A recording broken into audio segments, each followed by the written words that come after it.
Hi guys! Escape from Mr. Lemoncello's library, and today we're reading chapter 22. Oh man, that was so dumb! Haley could not believe how idiotic she had been, trying to crawl out of a book return slot like that was going to work. She was giving herself a good talking to as she trudged up the steps to the first floor. When she entered the rotunda, she saw Charles Chiltington slipping out in the lobby again. Chiltington was a snake. Worse, a garden slug. Maybe a leech. Something oily and slimy that left a greasy trail and liked to mooch off other people's ideas. That was why Chiltington had tailed the twin library nerds, Peckleman and Fernandez, upstairs during last night's dessert hunt. Haley was smart enough to know that Chiltington was hoping to steal the book geek's ideas. Actually, Haley was a lot smarter than anybody except her teachers and whoever scored her IQ test knew. With certain people, mainly grown-ups and silly boys, pretending to be a ditzy princess made getting what she wanted a whole lot easier. And what she wanted right now was money. Lots of money. Her dad had been out of work for nearly a year. They'd run through all their rainy day savings. They'd had to borrow from relatives and in-laws. If Haley could win this competition and become Mr. Lemoncello's spokesmodel, her family's money woes would be over, and they wouldn't have to sell their home. And once other people saw her on TV for Lemoncello's games, they'd want her for their commercials too, and movies. Maybe her own sitcom, something on the Disney Channel. But for all that to happen, Haley needed a winning idea, and fast.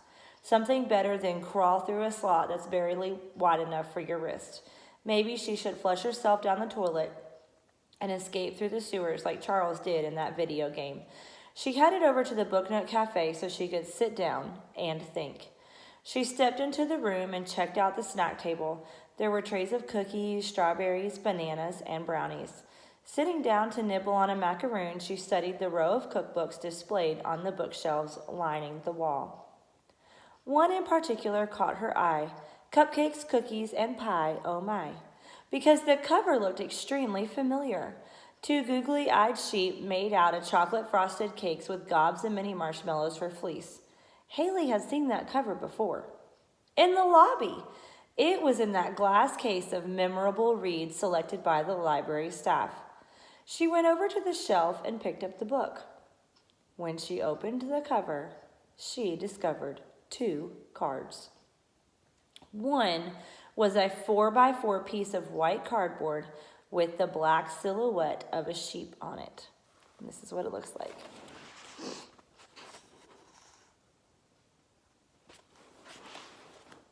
The second card was yellow and about the same size as a community chest card in Monopoly.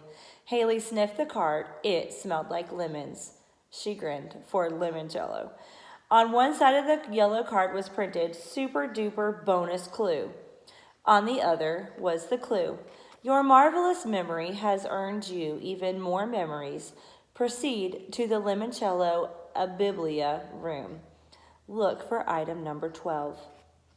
Haley slid both cards into the back pocket of her jeans, pulled out her library floor plan, and found the Lemoncello Biblia room. And it was up on the 3rd floor.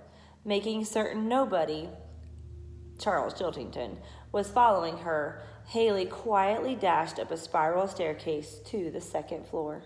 Checking for Chiltington one more time, she tiptoed up to the 3rd floor, where she found the room labeled Lemoncello Biblia, mini museum of personality, interesting, and somewhat quirky junk.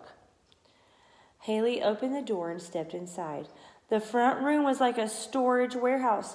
Cardboard boxes were stacked on top of wooden crates, sitting on plastic bins stuffed with papers. All the boxes, bins, and crates were numbered. She saw one labeled number 576. Guess Mr. Lemoncello never throws anything away, Haley remarked as she scanned the heaps looking for the number 12 mentioned on her bonus card. Weaving her way through the stacks and columns, Haley finally found her super-duper bonus.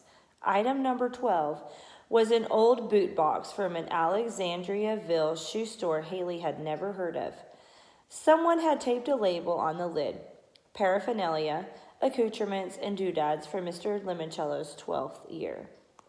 Haley lifted the lid. The box was filled with all sorts of confusing knickknacks, hand-whittled prototypes for game pieces, a star-spangled red, white, and blue H.H. Humphrey button, a battered clasp envelope sealed up with tons of tape, and someone had scribbled "first and worst idea ever" on the front of the envelope with a magic marker. There were also a felt pendant from Disneyland and a rubber band stack of cartoony cards for something called Wacky Packages. The card on top was Wiki's Breakfast of Chumps. Haley knew this memory box had to be an important clue. Why? She had absolutely no idea. So far the clue cards have been a football player, number 19, and, hold on, I gotta find the page again, a sheep. What does it mean? You'll have to wait and find out. You guys have a good night.